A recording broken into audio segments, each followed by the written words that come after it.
soo isugu jira habka ay u fuliyaan dagaalka beriga iyo badda isticmaalka hubka kala gedisan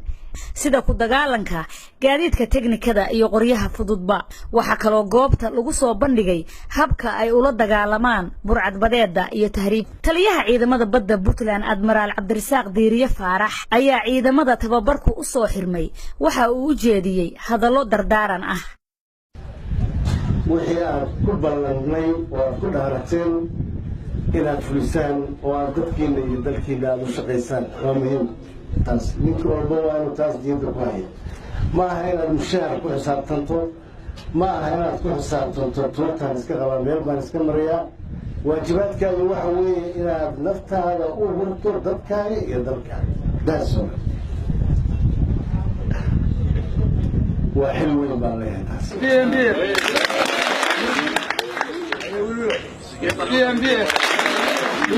ciidamada maanta tababarku u xirmay ayaa ah qaybtii 8aad ee tababar ciidan loo soo xiro kuwaasoo ay maalgelisay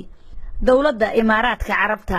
in ka badan 15 askari oo galay kaalimaha sare ee ciidankaas ayaa waxa la gudoonsiiyay abaalmarino Faadme Yaasin Jaamac VOA Boosaaso.